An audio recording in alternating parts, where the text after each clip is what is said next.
Bien-aimés dans le Seigneur, aujourd'hui c'est le 32e dimanche de temps ordinaire, mais nous célébrons la dédicace de la basilique de Saint-Jean-Latran, puisqu'aujourd'hui c'est le 9 novembre. Le thème de notre méditation aujourd'hui c'est la réconsécration de soi à Dieu. Disons que depuis le temps des apôtres jusqu'au début du IVe siècle, l'Église vivait en clandestin. De la maison des individus aux catacombes, ainsi de suite, à cause de la persécution.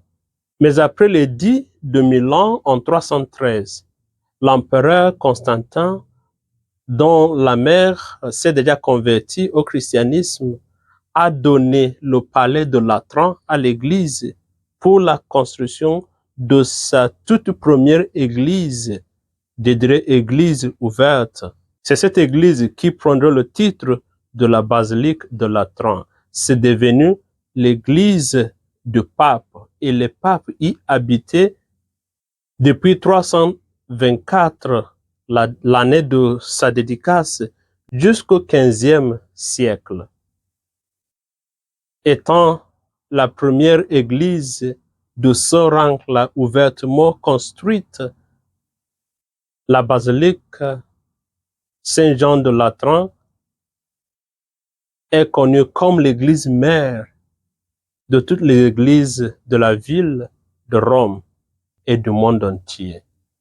La basilique est un titre honorifique donné à une église par le Vatican pour des raisons particulières. Peut-être l'historicité ou bien l'importance dans un lieu donné. Comme le temple, l'église, la cathédrale, la basilique, tout ça, c'est un lieu physique, un bâtiment physique consacré à Dieu. C'est-à-dire une maison où le peuple de Dieu se rassemble pour adorer Dieu. Et puisque c'est dédié à Dieu, nous croyons qu'il y est présent et qu'il y demeure. Dans l'évangile d'aujourd'hui, Jésus purifie le temple physique, mais une fois interpellé, il commence à parler du temple mystique de son corps. Détruisez ce temple et en 3 jours, je le rebâtirai.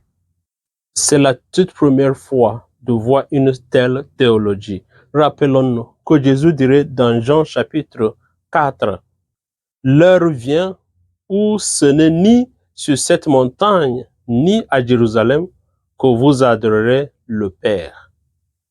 Ainsi, nous apprenons de Jésus que le temple, l'église, n'est plus ce bâtiment fait de briques ordinaires.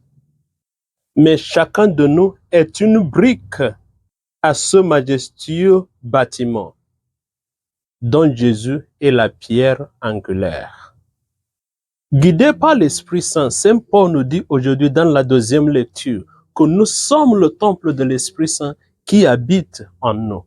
Comme disciples de Jésus-Christ, nous pouvons comprendre cette affirmation de Saint Paul et nous en approprier parce que nous sommes appelés à vivre à la suite de notre Maître Jésus-Christ, qui s'est comparé à un temple physique. Donc, si Jésus s'est comparé à un temple, nous pouvons aussi nous comparer à un temple. C'est justement ça ce que Saint Paul a fait comme travail. Nous sommes le temple vivant, l'église vivante. L'image de l'eau guérissante jaillissant du sanctuaire aujourd'hui renvoie à Jésus qui donne la grâce, qui purifie, qui sanctifie et qui guérit à travers l'Église. Nous sommes donc appelés à exhiber toutes les caractéristiques d'un temple, la sainteté, c'est-à-dire devenir la demeure de Dieu.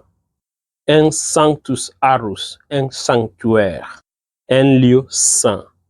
comme Église vivante, lieu de guérison, nous sommes invités à être ouverts, de sorte que toute personne qui nous approche puisse rencontrer Jésus, de qui jaillit cette eau guérissante entendue dans la première lecture d'aujourd'hui. Nous causons de tort à l'Église quand nous désacralisons notre chair, notre corps, qui est le temple de l'Esprit Saint, quand nous sémons la division, quand nous vivons dans la médisance, la jalousie, l'avarice, l'immoralité et d'autres antivaleurs.